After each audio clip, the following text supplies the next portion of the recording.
चुनावों के नजदीक आते ही कुछ कीवर्ड्स पत्रकारों को अपने साथ रखने होते हैं। कीवर्ड जैसे हमला, कीवर्ड जैसे छापा, कीवर्ड जैसे पैसा और कीवर्ड जैसे योजना या प्रचार। पंजाब में अकाली दल के नेता सुखबीर सिंह बादल पे हमला हुआ और इधर यूपी में एक खबर ने पैर पसारने शुरू कर दिए। पैसे बटेंगे पैसे, ऐसा कहने लगे लोग, पत्रकार और खबरें। नेता भी कहने लगे कि वोट चाहिए तो पैसा तो बटेगा ही।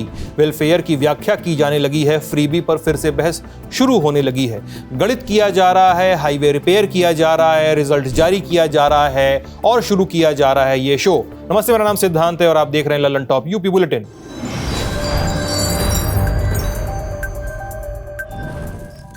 एक खबर ने उड़ान भरी है कि यूपी में अब महिलाओं को 50-50 हजार रुपए मिलेंगे, इसकी तैयारी चल रही है। आपको पता ही है कि साल 2027 के फरवरी मार्च में यूपी में विधानसभा चुनाव होने हैं और अभी अगस्त में इस खबर का आना कि विधानसभा चुनाव के पहले ही महिलाओं को 50,000 देने की योजना पे काम शुरू किया जा सकता है, बहुत सारे राजनीतिक प्रश्नों का दरवाजा खोलता है।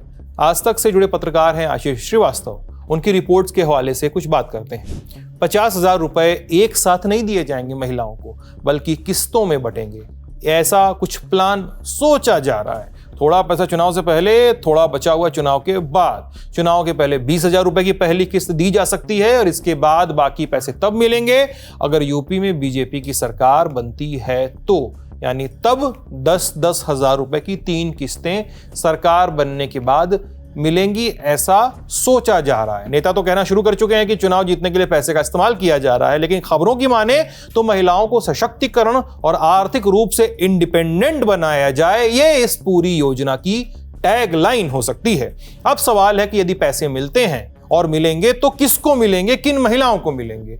महिला कल्याण विभाग के तहत प्रस्तावित इस योजना में आर्थिक रूप से कमजोर महिलाओं को प्रायोरिटी पर रखा जाएगा। SC, ST और गरीबी रेखा से नीचे आने वाली महिलाओं को शामिल किया जा सकता है। उन परिवारों की महिलाओं को भी शामिल किया जा सकता है जिनकी एनुअल इनकम 12 लाख रुपए तक की है।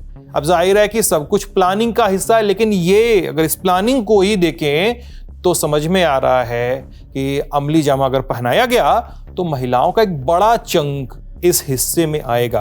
SC, ST, गरीबी रेखा से नीचे वाले और उनको भी जिनकी सालाना इनकम 12 लाख रुपए तक की है। बहरहाल यदि ऐसा होता है भी तो बहुत नया काम तो नहीं होगा, क्योंकि कई राज्यों में चुनाव के पहले पैसे बांटे गए हैं। बिहार विधानसभा चुनाव में NDA को 202 सीटें मिली थी, महिलाओं के वोट मिले थे और वहां चुनाव के दौरान भी जीविका दीदी के तहत महिलाओं के खाते में 10-10 हजार रुपए भेजे गए थे। मध्य प्रदेश की लाडली बहना योजना हो या महाराष्ट्र की CM माझी लाडकी बहना योजना हो या हरियाणा की दीनदयाल लाडो लक्ष्मी योजना, सबका अंतिम लक्ष्य यही है कि महिलाओं के खाते में कैश ट्रांसफर किया जाए। और चुनाव के पहले जब ऐसी कवायद होती है तो जाहिर सी बात है कि सवाल उठते ही हैं। कहने का बहाना मिलता है कि चुनाव में वोट के लिए पैसे बांटे जा रहे हैं। यूपी में महिलाओं के बीच पहले से ही स्वयं सहायता समूहों के जरिए काम किया जा रहा है।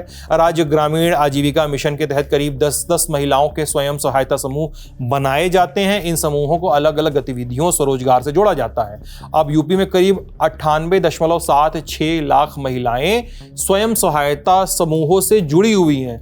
ऐसे में ये जो नई प्रस्तावित योजना है 50,000 वाली, अगर सही होती है तो जिस पर सोचा ही जा रहा है भी, तो उसको मौजूदा समूहों स्वरोजगार की व्यवस्था से जोड़ने पर भी एक प्लान किया जा रहा है कि शायद उन समूहों के कांटेक्ट में भी इसको रखा जाए।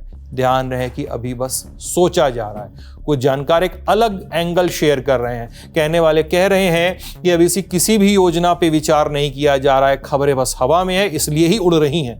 भारतीय जनता पार्टी का ध्यान महिलाओं के साथ साथ युवाओं को भी साधना है। खासकर जंतर मंतर के जेनजी प्रोटेस्ट के बाद ध्यान देना थोड़ा ज्यादा जरूरी है। ऐसे में पुराने मॉडल से इतर तरीकों पर भी विचार किया जा रहा है, ये भी बात लोग बताते हैं। अब योजना आ रही है या नहीं ये तो समय बताएगा, लेकिन रिएक्शन आने लगे हैं। समाजवादी पार्टी के अध्यक्ष, यूपी के पूर्व मुख्यमंत्री और सांसद अखिलेश यादव का रिएक्शन आया है। आरोप लगाया कि सरकार अपने पाप की कमाई महिलाओं को बांट रही है। एक्स पर उन्होंने लंबी चौड़ी पोस्ट लिखी है। बीजेपी के पास चुनाव जीतने के लिए पैसों के अलावा कुछ नहीं बचा है, वो भी भाजपा की पाप की कमाई है, जिसे यूपी की धार्मिक महिलाएं कभी भी नहीं लेंगी। यूपी की जागरूक महिलाएं पूछ रही कि जिन दूसरे राज्यों में पैसे देने की घोषणा करके चुनाव जीता था, वहां एक तरफ तो देने से आनाकानी कर रहे हैं और दूसरी तरफ पैसे वापस मांग रहे हैं। जो महिलाएं नहीं दे पा रही है उन पर पुलिस मुकदमा वगैरह किया जा रहा है। वो ये भी लिखते हैं कि बीजेपी आज 50,000 रुपये देने की बात कर रही है, पिछले 10 साल भी दे सकती थी। मिला जुला के 10 साल में 50,000 रुपये देती तो इनके हिस्से 5 लाख रुपए आने थे।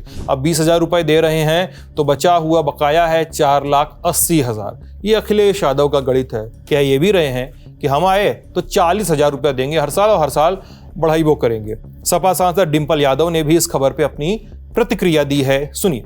ऐसा सुनने में आ रहा है। हमने बिहार में भी देखा था कि चुनाव से पहले किस तरह सरकार ने सबके महिलाओं के खातों में पैसे पहुंचाने का कार्य किया था, और हमने ये भी देखा महाराष्ट्र में भी इस तरह का कार्य हुआ है। तो हम इसकी बात के लिए तैयार है। हम जानते हैं कि सरकार कुछ ना कुछ इस तरह का करेगी, लेकिन समाजवादी पार्टी इस बात के लिए तैयार है। आप वेलकम करते हैं इसका? हम वेलकम नहीं करते, पर हम इस बात के लिए तैयार है। हम बिल्कुल वेलकम नहीं करते हैं। चुनाव से पहले लोगों के खाते में उनके मतलब कॉन्शियस को आप खरीदने की कोशिश कर रहे हैं कहीं ना कहीं। तो हम बिल्कुल इस बात में एग्री नहीं करते। सरकार को अपना कार्य करना चाहिए पूरा। आपने 10 साल तो भ्रष्टाचार कर दिया, न जाने कितने हजारों लाखों करोड़ रुपए आप भारतीय जनता पार्टी करप्शन के माध्यम से, आज सड़कों की हालत देख लीजिए, आज इंफ्रास्ट्रक्चर की हालत देख लीजिए, आज नौकरियां नहीं है बच्चों पे, आज सरकारी नौकरी नहीं है, आज हमारे पीडीए जो है पिछड़ा दलितों को जो आरक्षण मिलना चाहिए वो आरक्षण नहीं है। तो मतलब इस तरह की जो घटनाएं घटी हैं पूरे उत्तर प्रदेश में, तो पूरा 10 साल का हिसाब किताब देना है भारतीय जनता पार्टी। और खबरों में बदहाली के चर्चे भी हैं। बदहाली कानपुर और लखनऊ के बीच बने एक्सप्रेसवे की इस हाईवे पर पंखा लगाकर कुछ तो किया ही जा रहा था कि अब और घटिया स्थितियां सामने आ रही हैं।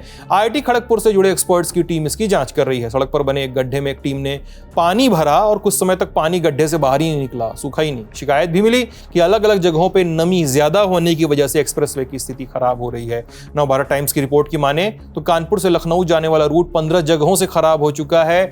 इसमें से 7 जगहों पर सड़क उखाड़कर उसे फिर से बनाया जा रहा है, जबकि 8 पॉइंट्स पे पैचिंग की जा रही है। सड़क खराब होने से किरकिरी होने के बाद NHAI, national highway authority of India, उनके सीनियर अफसर खुद मरम्मत की मॉनिटरिंग कर रहे हैं। बारिश में एक्सप्रेसवे की सड़क को संभालने के लिए दोनों ओर बनाए गए शोल्डर भी बह गए हैं, इसलिए अब शोल्डर नए सिरे से तैयार किए जा रहे हैं। इसके लिए बाहर से मिट्टी मंगवा के डाली जा रही है। कुछ अन्य खबरों की माने तो एक्सप्रेसवे के किनारे बने सर्विस लेन में 2.5 फीट की घास उगाई है। मरम्मत चल रही है, निगरानी जारी है। खबर यह भी है कि यूपी SSSC के लटके हुए सहायक लेखाकार और लेखा परीक्षक की परीक्षा का फाइनल रिजल्ट कल रात जारी कर दिया गया। छात्रों ने अल्टीमेटम दिया था कि 12 अगस्त को नतीजा नहीं आया तो 13 अगस्त से वो लखनऊ में प्रोटेस्ट करेंगे। हमने कल के यूपी बुलेटिन में आपको इसके बारे में बताया भी था। लेकिन 12 अगस्त की रात 10 बजे के आसपास यूपी SSSC ने उस परीक्षा का रिजल्ट अपनी वेबसाइट पे अपलोड कर दिया। भर्ती के जरिए कुल 1828 पदों में से 1643 उम्मीदवारों का अंतिम चयन किया गया है। विभाग ने आधिकारिक वेबसाइट पर रिजल्ट के साथ साथ अलग अलग कैटेगरी की कट ऑफ लिस्ट भी अपलोड की है। बाकी आज का बुलेटिन यहीं तक। अपना ख्याल रखिए, स्वस्थ रहिए और देखते रहिए लल्लन टॉप यूपी। शुक्रिया।